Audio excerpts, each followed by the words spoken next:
আবারও সবাইকে ওয়েলকাম জানিয়ে শুরু করছি আজকের আরও একটি নতুন ভিডিও। আশা করছি সববারের মতো এবার ভিডিওটি দেখার পরে ভালো লাগবে। যদি ভালো লাগে চ্যানেলটাকে অবশ্যই সাবস্ক্রাইব করে দিবেন আর আমার পাশেই থাকবেন। আজকে আমি খুবই মজাদার একটি পিঠার রেসিপি শেয়ার করছি। তো কথা না বাড়িয়ে চলে যাচ্ছি চুলায়। আগে থেকে একটি কড়াই বসিয়ে দিয়েছি, তারপরে এখানে আমি 1 বাটি পানি দিয়েছি।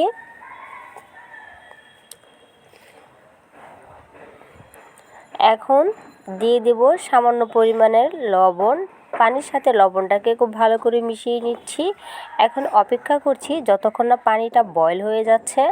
তারপরে এখানে দিয়ে দিচ্ছি তিল আর দিয়েছি সাদা তিল দিয়েছি আর দিয়েছি এখানে কালো জিরা। তারপরে এগুলোকে মিশানোর পর এখানে আমি মেজারমেন্ট কাপের 1 কাপ নিয়েছি চালের গুঁড়ো। তারপরে এভাবে প্যাচালার দিয়ে খুব ভালো করে এটাকে মিক্স করে একটি ডো বানিয়ে নিচ্ছি। তো ডোটি তৈরি হয়ে গিয়েছে। এখন নামিয়ে এগুলোকে ঠান্ডা করে নিচ্ছি। কিছুটা যখন গরম থাকবে, ধরে রাখা যায় এরকম গরম থাকা অবস্থায় এগুলোকে খুব ভালো করে মথে নিতে হবে। আপনারা চাইলে তিল আর কালো জিরা পরও অ্যাড করতে পারেন। পানির সাথে দিলে খুবই ভালো হয়, খুব সুন্দরভাবে এগুলো মিশে যায়। তো এইভাবেই ডোটিকে খুব ভালো করে ময়ন করে নিচ্ছি। এই পিঠাটাকে অনেকে অনেক রকমের নাম ধরে বলে, তো আমাদের এখানে এই পিঠাকে আমরা মেরা পিঠা বলেই চিনি। তো এভাবেই কিছুটা ডো নিয়ে একটু গোল আকারে শেপ দিয়ে নিচ্ছি। তারপরে হাতের তালুতে নিয়ে দুধার থেকে এইভাবে একটু শেপ দিলে কত সুন্দর ইজিভাবে তৈরি হয়ে যাবে এই মেরা পিঠা। এটা বানানো কোনো ঝামেলা নেই, যে কেউ একবার দেখলেই পারবে। এরকম খিসা দেওয়া একটা মেরা পিঠার রেসিপি আমার চ্যানেলে দেওয়া আছে, চাইলে দেখে নিতে পারেন। তো এভাবেই সম্পূর্ণ পিঠা আমি তৈরি করে দিচ্ছি। তো সম্পূর্ণ পিঠা আমার তৈরি হয়ে গিয়েছে।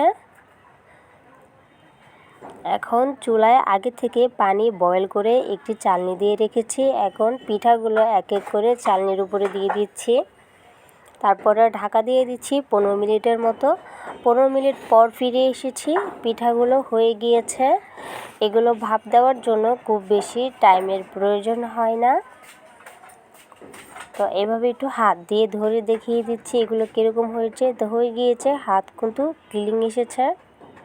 তো পিঠাগুলো একটি প্লেটে নামিয়ে ঠান্ডা করে নিয়েছি। তো পিঠাগুলো দেখতেও মাশাআল্লাহ কতটা সুন্দর লাগছে। এই পিঠাটা যে কোনো মাংসের ঝোল দিয়ে খেতে খুবই ভালো লাগে। এটা সকালে নাস্তার টেবিলও পরিবেশন করতে পারেন। এই শীতে এরকম রঙের রঙের বাহারের পিঠা খেতে কার না মনে চায়। তো এখন এই পিঠাগুলোকে আমি একটি ছুরির সাহায্যে এগুলোকে 4 টুকরা করে কেটে নিচ্ছি।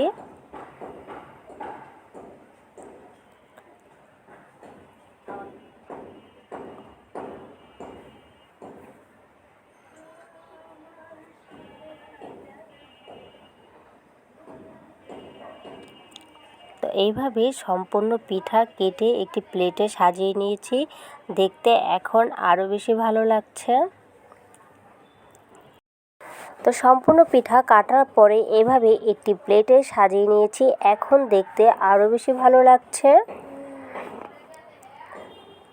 সকালের নাস্তার টেবিলে আপনি যে কোনো মানুষের সামনে দিয়ে এক কথায় খেয়ে বলবে অসাধারণ মজার হয়েছে। তো আজকের ভিডিওটি এই পর্যন্তই ছিল। সবাই বেশি ভালো থাকবেন, সুস্থ থাকবেন। আল্লাহ হাফেজ।